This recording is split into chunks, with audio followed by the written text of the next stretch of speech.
Isso aqui é uma lista das narrativas do mercado de criptomoedas. Qual você acha que tem o maior potencial de se valorizar? Assim como a historinha que contaram pra gente sobre metaverso em 2021, eu aposto que uma dessas narrativas vai ser o toque de Midas que vai criar os próximos milionários deste bull market das criptomoedas em 2025. Neste vídeo você descobrirá os 5 pilares que vão criar a grande narrativa desse ciclo de alta, assim como as melhores candidatas para essa vaga. Isso aqui vai ser uma verdadeira aula sobre narrativas, então eu acho que vale a pena compartilhar isso lá no grupão do WhatsApp com seus amigos. O primeiro pilar é que precisa ser uma narrativa verdadeira. E eu digo isso porque a gente tem essas categorias e isso não é necessariamente uma narrativa, porque as narrativas são uma historinha que a gente vai contar que vai fazer o tipo de criptomoeda que corresponde àquilo se tornar muito relevante nos olhos dos investidores. Por exemplo, em 2020, o DeFi foi uma narrativa muito interessante, porque a historinha que a gente contava era de que o DeFi poderia ser uma alternativa para as pessoas que querem ganhar dinheiro com o mercado financeiro, mas que não estão a fim de suportar as injustiças do mercado tradicional. Um exemplo disso foi o caso da GameStop, que chamou muita atenção porque algumas das maiores empresas de Wall Street simplesmente manipularam o mercado e não aconteceu nada com elas. E nesse tipo de site aqui, a gente tem as categorias que podem ser portfólio de alguma empresa importante, algum tipo de criptomoeda caracterizado por tecnologia, infraestrutura. Por exemplo, se a gente pesquisar aqui interoperabilidade, isso aqui é uma característica muito interessante, que realmente pode ser algo que vai fazer a sua criptomoeda se valorizar muito, mas isso não é uma narrativa, é simplesmente uma tecnologia. Isso aqui é um exemplo para Proof of Work, Proof of Stake, contratos inteligentes, interoperabilidade, escalabilidade. Isso até é uma narrativa quando a gente fala no conjunto, que é a narrativa de infraestrutura, mas separadamente eles não são. Então, tudo quanto é categoria que não tem uma historinha, a gente pode remover da nossa lista. O segundo pilar é o apelo ao varejo. Isso pode ser feito na forma principalmente de ser uma historinha simples de ser contada e replicada e principalmente entendida pela maioria das pessoas. Isso foi inclusive uma coisa que limitou o potencial dessas narrativas que a gente teve em 2020 e 2021, porque o DeFi tem muitas coisas complexas que é difícil de explicar para os outros. O metaverso também é um conceito muito abstrato que fica difícil de passar para frente. Tanto que na onda do metaverso que a gente teve, a maior parte dos projetos que fez sucesso mesmo foram os de jogos, que nem são tão relacionados assim com o metaverso. Simplesmente porque jogo é uma coisa muito mais fácil de ser compreendida pelas pessoas. E um exemplo muito claro de narrativa que é relevante para o varejo é o de meme coins. E a gente tem várias outras também. GameFi é uma, os próprios jogos, SocialFi e por aí vai. São narrativas completamente diferentes umas das outras, mas que são muito interessantes para o varejo. E sem ser uma narrativa que vai apelar bem para o varejo, a gente tem um problema muito grave, que é o fato de que é justamente o varejo que causa aquela euforia, que causa aquela movimentação absurda no mercado, que faz todo mundo não parar de falar sobre um tipo de criptomoeda, e isso simplesmente faz com que a gente tenha aquelas grandes valorizações. Um exemplo aqui que eu tô pegando é o da própria Shiba Inu, que em 2021 teve uma valorização recorde. É o tipo de gráfico que explode do nada. Ele costuma cair do nada também, mas o importante é que nesse momento aqui em que ela bate o topo, ninguém para de falar sobre essa narrativa, e é uma coisa que faz ela se espalhar muito. O terceiro pilar, que eu acho que pode ser o mais importante, é o apelo para as instituições. Até porque o apelo para as instituições pode ser, inclusive, o que vai fazer a narrativa se espalhar muito, porque as narrativas que são de muito interesse para as venture capitals são as que recebem o investimento desse tipo de instituições. E aí nós temos muitos projetos novos surgindo e todos com muito capital. Eles chamam muita atenção, inclusive do varejo, e acabam causando essa grande euforia. Os projetos que têm o varejo, eles são muito bons, mas eles precisam ter primeiro o apoio institucional. E por isso a gente precisa tirar aqui da nossa lista as narrativas que são apenas interessantes para o varejo. E nesse caso, nós temos as meme coins, infelizmente, eu gosto muito de meme coin, mas elas vão ter que sair, e também o GameFi. São poucas as instituições que realmente investem em plataformas de aposta, né, em projetos relacionados relacionados a isso, ainda mais sendo projetos de criptomoedas. Agora, nós temos vários tipos de narrativa que são muito interessantes para esses investidores institucionais. Por exemplo, o ecossistema do Bitcoin, RWA, né, que são os ativos do mundo real tokenizados, a inteligência artificial, oráculos, DePIN e por aí vai. Inclusive, eu vou falar mais de inteligência artificial daqui a pouco, porque eu acho que ela é uma das mais interessantes. Porém, antes eu quero fazer um recadinho rápido aqui da FanTokens, que é a patrocinadora do vídeo de hoje. Você já deve ter ouvido falar de FanToken, é um conceito bem popular, e eles têm aqui versões tokenizadas dos principais times de futebol, eventos esportivos e, em alguns casos, até mesmo ligas inteiras esportivas, como é o caso, sei lá, do UFC. Tem muitos times interessantes aqui que estão dentro dos FanTokens e eu quero mostrar aqui para você que legal. O Santos FanToken é um token utilitário, né, um utility token focado em revolucionar o engajamento dos torcedores através de experiências mais inovadoras para fãs do Santos e do futebol. Interessante que as pessoas que compram esse token e seguram ganham alguns benefícios do time do Santos. Ser parte de uma comunidade digital exclusiva, produtos exclusivos, colecionáveis digitais únicos, desconto, acesso a eventos e todos esses outros times aqui também têm esses tipos de benefícios. Obviamente eles também são tokens, né? Então eles podem ser negociados e esse aqui do PSG mesmo tá em alta, mas pessoalmente eu não considero muito bem esses tokens como opções válidas e viáveis assim de investimento. Eles são legais para quem é fã do time, para quem realmente quer participar dessa comunidade, para quem quer engajar. Então você pode conhecer essa aba aqui do FanTokens clicando no link que eu tô deixando aqui na descrição e também aqui no QR Code que tá logo em cima de mim.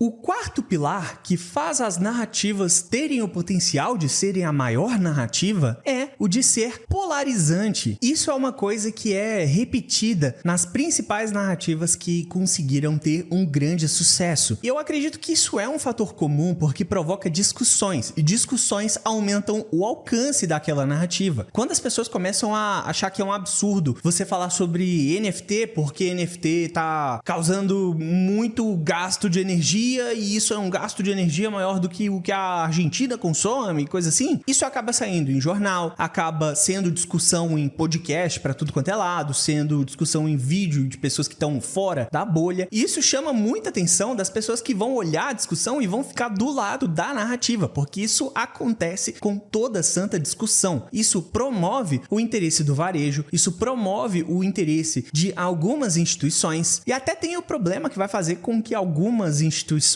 acabem ficando reticentes em entrar nisso, principalmente se for muito polarizante, como é o caso do GameFi, que eu falei agora há pouco. Porém, isso pode ser uma coisa boa também, porque acaba fazendo mais instituições que acham interessante se posicionarem naquilo, porque as outras instituições que acham legal vão se posicionar, e aí a gente vai ter instituições que são relacionadas àquela narrativa tendo o interesse. Isso é uma coisa boa, porque elas vão querer investir cada vez mais, porque vai dar certo para elas. Pode se tornar, inclusive, um tipo de branding para essas empresas. Por isso, as narrativas que não são polarizantes, você pode descartar. Nesse caso, eu tô pensando na narrativa de projetos do Bitcoin, porque isso é uma coisa que tudo quanto é investidor do mercado cripto vai achar legal de qualquer jeito, e também o SocialFi, porque é uma coisa interessante. Muita gente vai achar legal, justamente por todo mundo achar legal, não tem como ter polarização e discussões, e aí o alcance está fadado a não ser tão grande e tão rápido. E ter um crescimento muito forte, muito rápido, também é uma coisa que precisa acontecer porque precisa de ter esse barulho. O quinto pilar que vai fazer a gente conseguir descobrir aqui quais narrativas têm esse grande potencial é que elas precisam ser novas, porque infelizmente coisa velha não costuma causar barulho, não costuma causar todo esse interesse coletivo, essa euforia. E além disso, as narrativas são um caminho de subida e depois um de descida. E a descida, infelizmente, acaba queimando a narrativa depois. Um exemplo de narrativa que infelizmente não vai ser tão relevante quanto era antigamente é justamente o de NFTs, de GameFi, de metaverso e tudo mais. Justamente porque essas ficaram queimadas. Muita gente não investe de jeito nenhum em NFTs porque ficam com medo de acontecer o que aconteceu antes. Eu acredito que provavelmente com NFT e metaverso vai acontecer o que aconteceu com o DeFi. Ele foi uma narrativa que ficou muito forte, caiu em relevância e acabou voltando voltando aos poucos em novos formatos, né? Temos, por exemplo, o Liquid Staking, que é uma coisa muito relevante hoje em dia, e realmente voltou, mas mais como um pilar importante do mercado do que aquela onda de euforia que aconteceu anteriormente. Por causa disso, provavelmente DeFi também não vai voltar, aquela onda de ICOs de 2017 provavelmente nunca vai voltar também, porque a ICO virou uma coisa relevante para o mercado, uma coisa importante, mas que já ficou normal, não tem o potencial de causar aquela euforia toda. E assim, a gente vai ficar sobrando aqui com 3 grandes narrativas: o DePIN, a inteligência artificial, e o RWA. E embora as criptomoedas dessas 3 narrativas tenham um potencial gigantesco, se você não souber o que fazer com elas e quais criptomoedas dentro de cada uma dessas narrativas têm os maiores potenciais, você não vai conseguir fazer nada. Mas pode ficar tranquilo que esse vídeo aqui te explica quais criptomoedas têm o potencial de te deixar milionário.